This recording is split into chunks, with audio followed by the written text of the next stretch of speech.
Just know that what you're experiencing right now is a window into what Black people experience every single day. They don't want to be mistaken for a criminal. They don't want to be unsafe, and yet they are.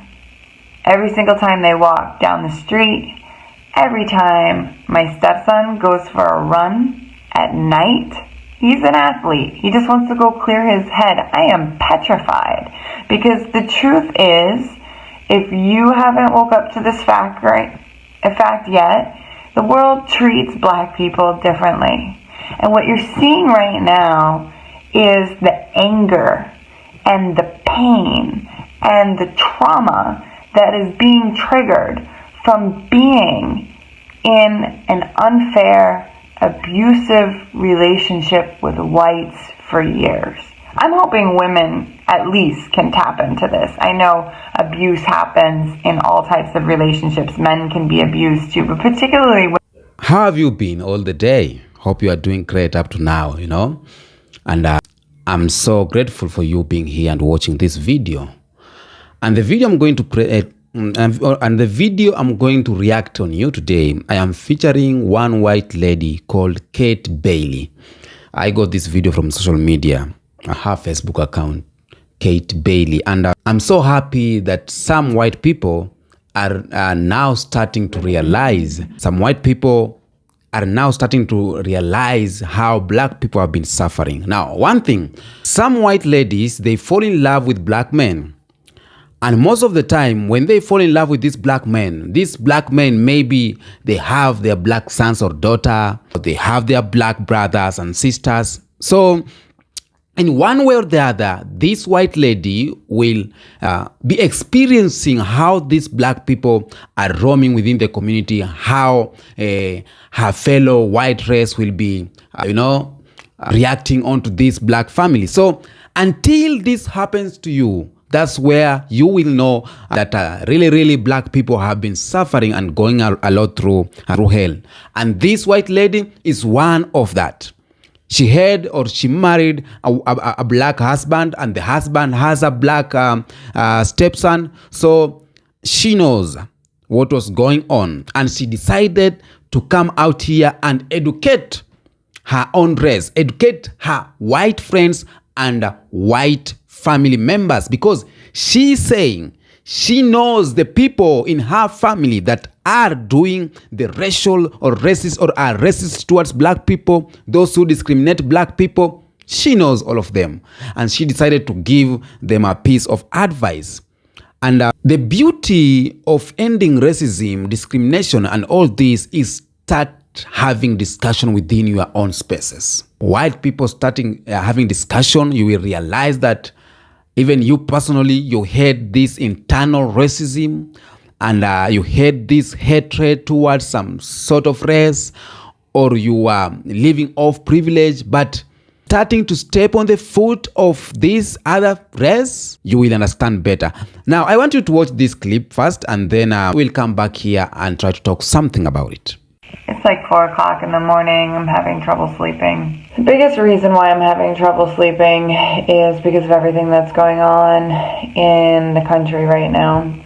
I've been dealing with my own shit the past few days too, so it's been difficult for me to show up really in the capacity I want to in the online spaces.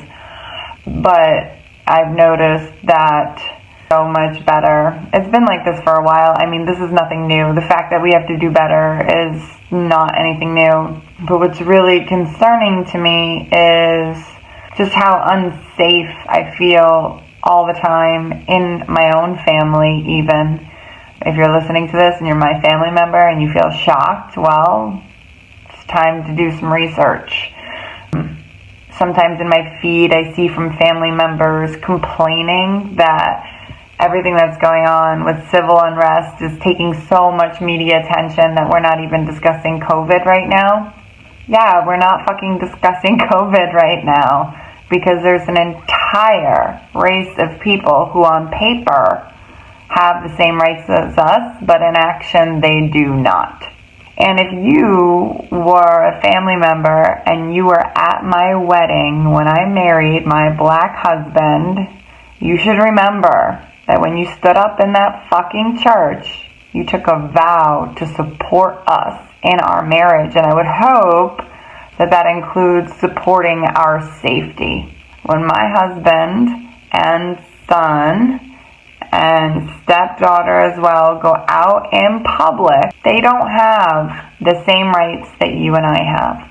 I hear a lot of people in EMS too complaining, like particularly white people in EMS complaining that, oh my God, people are mistaking me for being a police officer. People are mistaking me for being a bad person. I am feeling like there's threats of violence. I don't want anybody to feel unsafe. But just know that what you're experiencing right now is a window into what Black people experience every single day. They don't want to be mistaken for a criminal. They don't want to be unsafe. And yet they are.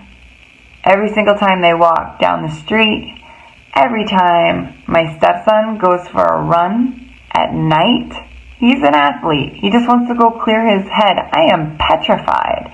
Because the truth is, if you haven't woke up to this fact yet, the world treats Black people differently. And what you're seeing right now is the anger and the pain and the trauma that is being triggered from being in an unfair, abusive relationship with whites for years. I'm hoping women at least can tap into this. I know abuse happens in all types of relationships. Men can be abused too, but particularly women who stay in relationships too long, where you want the love of another and it's not returned to you. They don't see you. They don't hear you. They don't see all that you do. And sometimes even get violent with you. Don't even know what love is. Treat you in a way that's unkind. That is what Blacks are going through. They're going through an abusive fucking relationship with white people, where white people do not see all that they're doing, do not see their needs.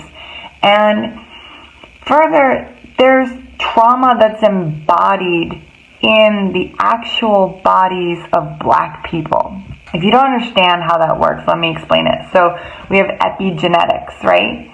For those of you who know science, you know what epigenetics are. But for those of you who don't know what epigenetics is, we have DNA, right? So we have our little DNA molecules, right? And we have these little genes or RNA that come along and they work as locks and keys to our genetic expression, right? So the RNA comes on and all of a sudden something's expressed. So I can explain this better. There's a combination of genes and proteins that are responsible for all the fucking things that we experience in life, all the disease, illnesses, and ailments, right? So for example, schizophrenia. There's 600 possible genes that you could have for schizophrenia. One of the genes for schizophrenia is DISC1. DISC1, when combined, so that we have the gene, right? We have the DNA, the gene for DISC1. When combined with an external factor, like, say a virus, you get HSV1, herpes simplex, right? Over 80% of the population has it. Don't fool yourself. You can get it not from sexual interaction. You can get it from sharing an ice cream cone with your son, But herpes simplex 1, when you have someone who has a DISC1 gene, one of 600 schizophrenia genes, and a lot of people have this, and someone gets HSV1, what happens is you have the genetic cocktail for Alzheimer's. So you could have DISC1 your whole life, and if you get HSV1, you are more likely to get Alzheimer's because your DISC1 schizophrenic gene is more likely to be activated, and when it's activated with HSV1, it's one of the main cocktails for Alzheimer's. Why do I know that? Because Alzheimer's has really affected me. I've done a lot of research on it, and I do the Alzheimer's walk and things like that. But why it's important to understand epigenetics in terms of race is because there are people who have experienced these epigenetic changes, and they've experienced trauma through slavery, through traumatic, heinous events their family members have experienced, and that has been passed down. If you're a white person and you had a grandparent or an older member of your family, an older generation, go through World War II, you might experience some of this, right? If you're a white person, family's been through the Holocaust, you might experience some of this.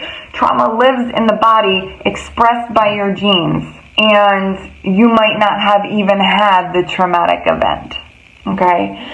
Now, why that's important is when Black people are triggered in this trauma, right? All sorts of things happen. They are emotionally upset and devastated. Take aside the fact that on a daily basis they live with these tiny little microaggressions, and we'll get into that in a second. But when you have that trauma embedded in your history and you don't have any resources to understand how to heal that, it's very easy to be triggered. So this fear white people are having around the emotions that Black people can have, just know when you're looking at somebody that is experiencing that much rage, that much emotion, it's because they are in pain. Pain takes all your fucking focus. Pain makes you not think straight. If you've ever been in pain, that you know that you can't have empathy for others, you can't have empathy for Black people unless you have that empathy with yourself first. You have to understand what it's like to be in pain and what it's like to be triggered in trauma, to understand what's really going on right now in the behavior of people who are angry and who are upset and crying and aggressive. And don't think that all Black people are triggered and the way that they're triggered is aggressive. There's a lot of Black people who are triggered and they're quiet. They're freezing. They don't know what to do. They're scared. They're shaking. Like, these are people that are in pain. If you've ever worked in EMS, if you've ever worked as a police officer, if you've worked in fire, you are susceptible to PTSD. You know what it's like to be trapped in that type of trauma and to be triggered. So just know that when you're confronted with somebody who is distressed emotionally distressed, maybe you can even see it physically. Maybe their hands are trembling. Maybe they don't feel well. That there's a reason for it. People just don't there's a very rare percentage of people that are just fucking off the handle. And look, I don't believe in good or bad. I believe in healthy and sick. And there are some people that are so sick that can't be cured. Personally, I think Donald Trump is one of them. But what you have to understand is when somebody is feeling this way, there is a reason that they are feeling emotionally sick and triggered. There is abuse there. Somebody has hurt this person, and it's time that we look at the fact that as white people, we're the people hurting them. We're all hurt by racism. I'm a racist, you're a racist. Let's just get that out of the way right now. We're in a system that promotes more rights and safety for white people than Black people, right? So just the fact that we're in this system means that we're racist. We all have racist conditioning to shed, to try to understand, to try to transform. The second you can understand that, you can take the charge, the emotional charge out of being in this dynamic, this black-white, right-wrong, victim-aggressor dynamic, right? And we could start talking to each other as people who are hurting, right? And people who take 100% responsibility for their role in this. We all have a role in this. And when you take that responsibility and you look at yourself and you work on yourself, what's naturally going to happen is other people are going to be affected by you doing this inner work.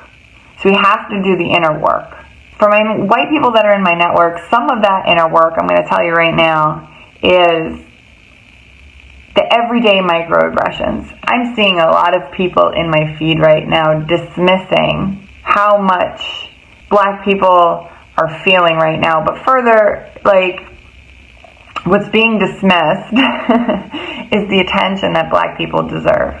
I'm seeing it all the time. So we're not talking about COVID now? So now we're all talking about race, so COVID's not even a thing anymore? Yeah, that's right. That's right. Black people are getting media attention right now. And unfortunately what happens is they get media attention and then it goes away, and then it comes back, and then it goes away. And we barely move the needle in the work that we need to do. If you want to move the needle in the work that needs to be done, it starts with you. Don't be dismissive.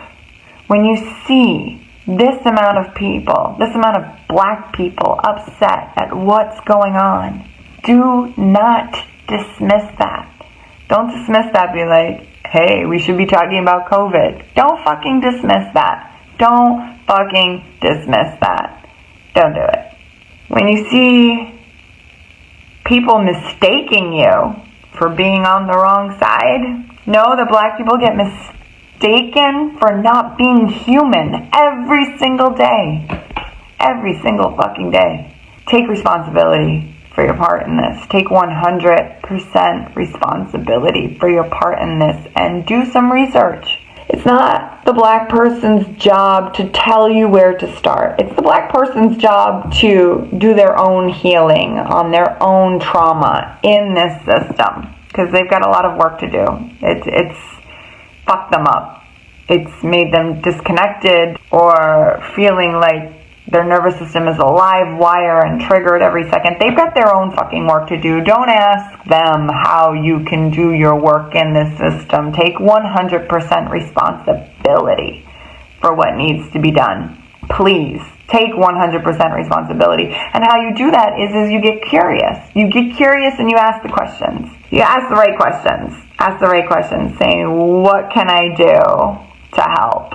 How am I affected by racism? That's a really good question to ask, right? Like, how am I affected by racism? Because once you understand how you're affected, you can have empathy for yourself and you can start to have empathy for others. You can't have empathy for others unless you have it for yourself in this situation. Your relationship with yourself is the basis for all other relationships, right?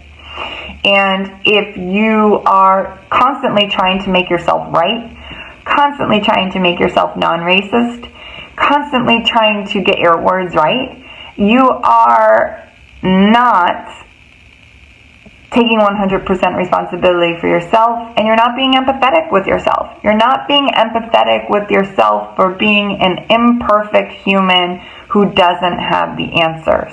White people, you're not always right. You don't always have the answers. You don't always have to get it right. You don't always have to be perfect. All you have to do is show the fuck up and be willing. That's it. You just have to be willing. You just have to show the fuck up and be willing to serve in anti-racist efforts. That's it. And again, that starts with your own personal inquiry. How am I affected by racism? How do I play into this system of racism, right? Calling you a racist is not calling you a name. It's not calling you a bad thing. It's calling you a person who is part of a system of racism, right? So if racism is a system and you're in it, then you're a racist, right? If democracy is a system and you're in it, you can be democratic, right? Does that make sense? They're not calling you a racist. Sometimes they are. But they're saying you're part of a system that needs to be dismantled. So that way I can feel like my family is safe. Again, to my white family members, if you were there on my fucking wedding day, you vowed to support my marriage. To support my marriage in love to a black person, to a black family. And love isn't about words. Words aren't enough. Right? Words are not enough. Love is action. Love is taking action, showing up. Love is moving forward in the name of love in spite of fear. Do not let fear drive your actions. They are shitty fucking decision makers right now. If you are afraid, do not let that decide what your actions are right now. Your actions need to be logical. Your actions need to have an effect. In order for it to do that, you need to think. You need to think about, what can I do? How can I serve? So think about it. There's plenty of resources out there. If you're white watching this, there's a book called White Fragility. It's a great place to start. I mean, they don't teach this shit in school. They really don't. You need to do your own work to unpack the history. Because white history is not the same as black history. And the truth of the matter is for people who are really traumatized by this, they don't want to fight. But they don't know what else to do. I mean, think about it when your voice is not heard. How maddening it is. How frustrating it is. When people don't hear your voice. When people dismiss you.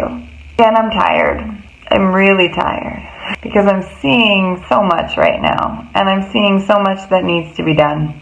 So please, if you are a white family member or a friend and you care about me, and you care about the people that I love, to recap, do a couple of things. 1, take 100% responsibility for your role in racism. That starts with you Googling how to be anti-racist. Starts with you Googling, how does racism affect me? As either a white person or a black person, if you haven't done it. Believe it or not, there are people who are black who have not done the work and said, how am I affected? How do I contribute to this system of racism? So 1, take 100% responsibility, get curious, ask questions, do research. 2, understand, especially if you're a fucking mental health provider. If you are anybody who's ever been affected by mental health issues, depression, anxiety, PTSD, whatever. 2, understand there is a lot of trauma triggering going on back and forth. People are getting triggered left and right.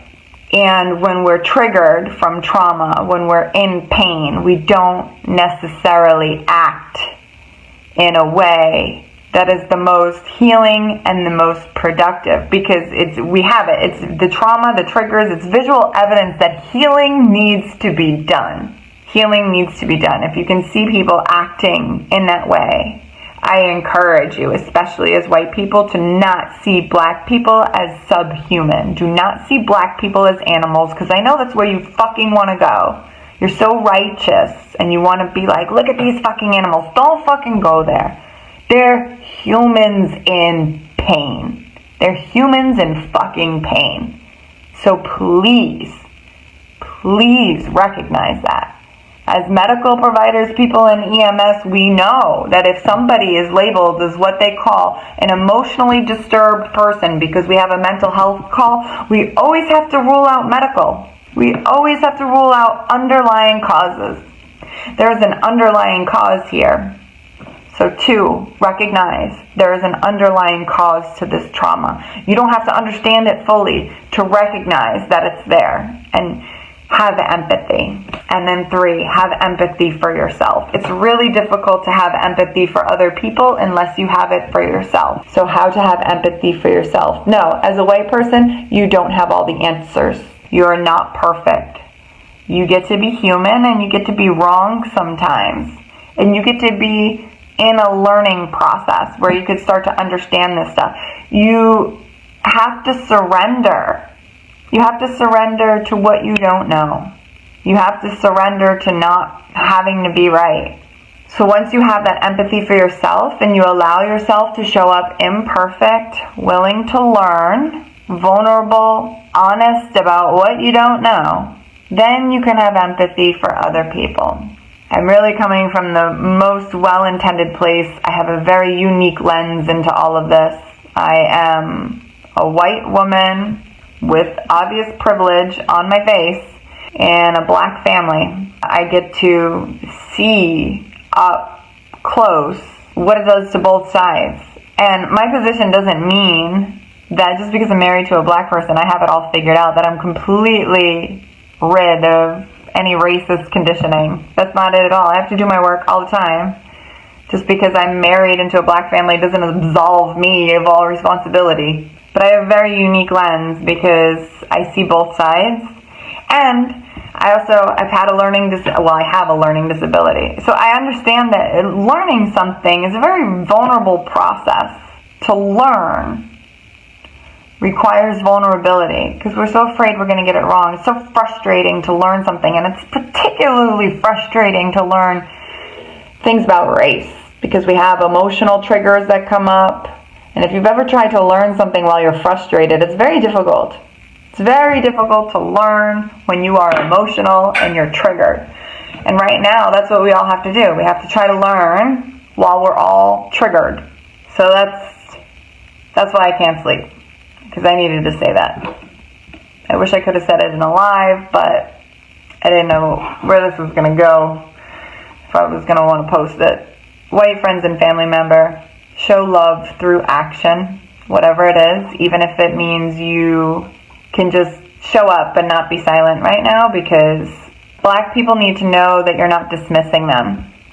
Black people need to know that you're hearing them, that you're seeing them. That's the first step. Just acknowledge. Just acknowledge all the pain that people are feeling without making them a victim. You could even do a post that says, "Black people, I see you, I'm working on it." That's it. That's it.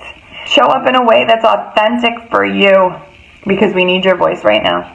And we need more people who are okay with being imperfect and showing up and being in process and learning. It all starts with having that conversation on what else we need to know for ourselves and other people about the system and everything that's going on. Because when we know better, we do better. So make moves, people, especially white people. Make moves to know better, please. Thank you. Welcome back. You have had the video, a very good video and educational. And this goes to the white people from a white lady. The message, she was sending this message to her white friends and white family. I think this was during the COVID-19, when people were quarantined. A lot of things was happening. And some white people starting facing what black people have been facing, like segregation, discrimination, people judging you.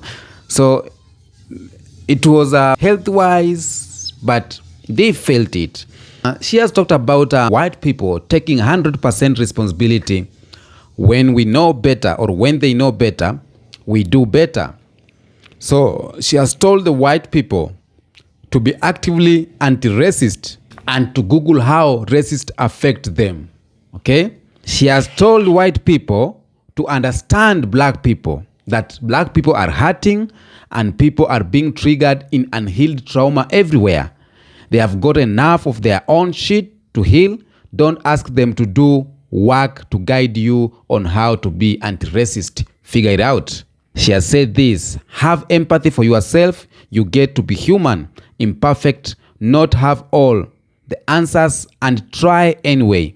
When you have empathy for yourself and don't worry about being right, you are empowered to show up and have empathy. She has said this: do not be silent. We need your voice. Black people need to be acknowledged for this struggle like yesterday.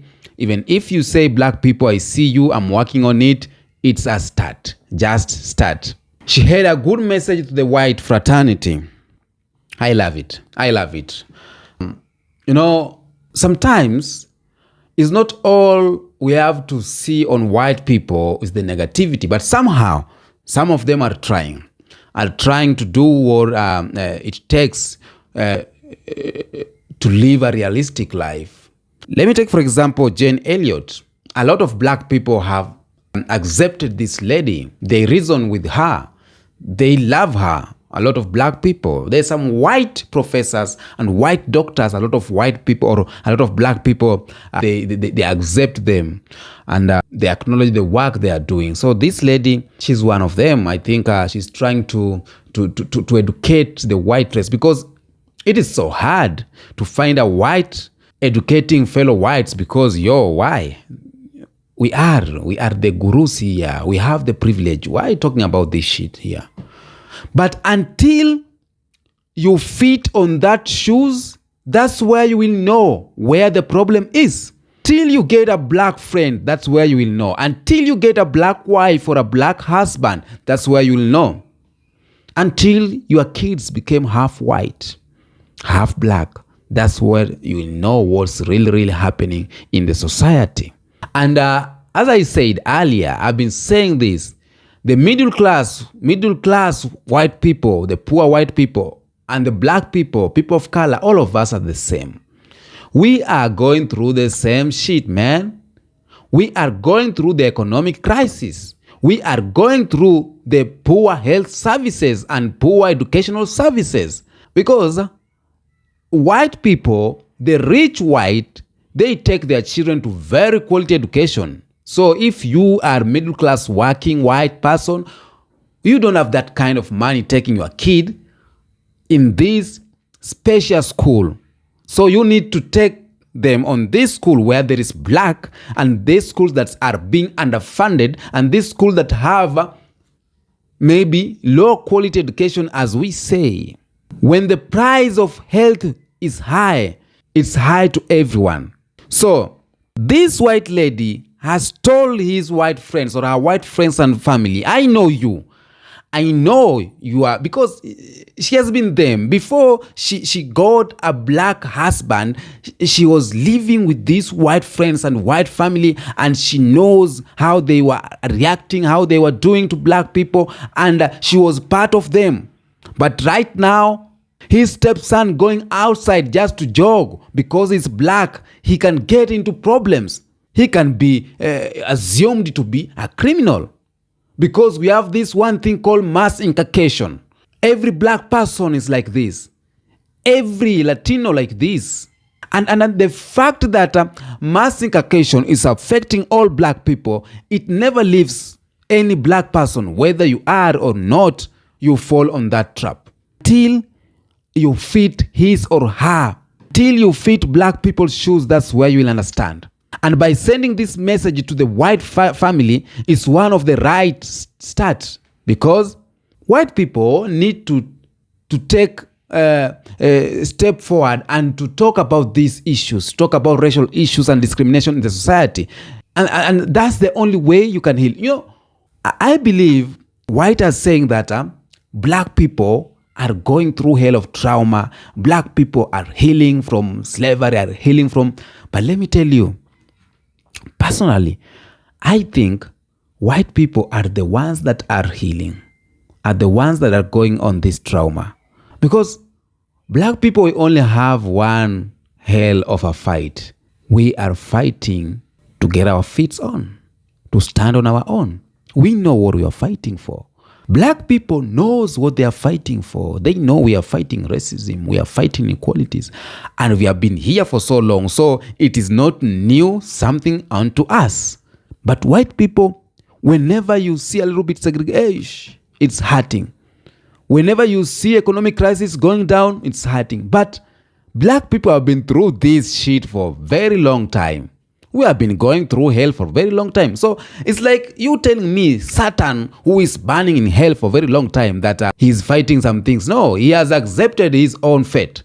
And he knows his fate is fire. So in either one way or the other, even when you remove him from fire in one way or the other, maybe he may miss fire. But us, the people on earth that we are being told you'll go to fire, hellfire, or you go to heaven, we are the one who are having this trauma, having this mental health, that if I die, where will I go? If I do this, am I doing bad? If I go that way, will I burn?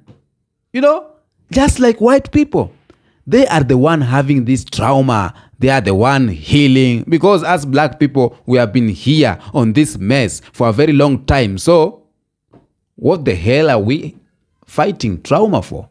But white people, they really don't know where to go, especially middle class white people. They are asking themselves, if we lose our white privilege, what will happen? If black people segregate again, what will happen? Why are black people so quiet? Why? Because when black people are quiet, they are getting worried. When black people rise, they are getting worried. So tell me, between white people and black people, who are the one having trauma, mental issues? Who are the one worried? Right now, black people are like, oh, the hell, let's sit and let's watch movies. Let's eat popcorns and see how this country is going on, because we can do shit about it. We have been doing things, but nothing have changed. So what do? We want those who never fighted for us to start fighting for us now. And this we are seeing right now. White people are starting talking about black people. White people are now realizing how black people have been going through. White people have been realizing how hard life of black people has been. So, because when we fight, when we go on the front line as black people, the white will relax. Because they are using our body as human shield. We are in the front line. They will never understand what is there on the front line. But right now, let us them be there on the front line. Let them talk about race. Let them talk about racism. Let them talk about discrimination. Let them face this inequality and everything. Let them do that. Sometimes I thank white people who talk, because they are telling others, yo, never keep quiet. Don't. We need to talk. That's all for today. Tell me what you think about that video. I featured this white lady, and I think she has a great message to all fraternity, white fraternity, and black people. We appreciate that. And you need to appoint a lot of brothers, your brothers, white brothers and sisters and families and friends, to talk about racism. We have been living like since 1619, black people have been living, fighting the injustices and civil rights, fighting for equalities and everything.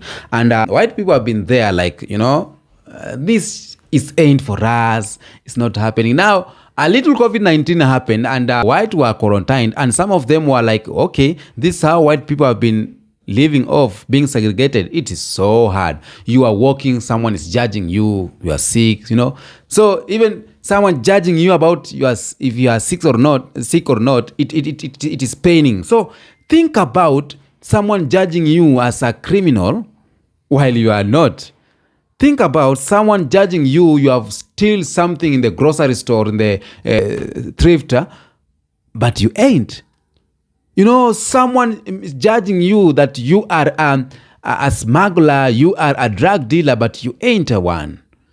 The bullying, the everything that's happening in the society.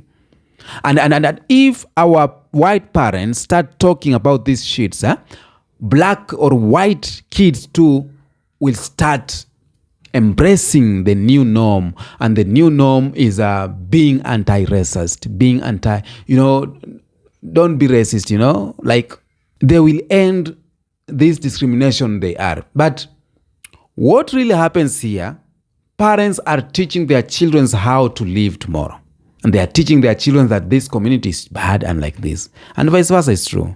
Even black parents, we need to teach our children about the culture, teach our children about the history, teach them about everything that's happening.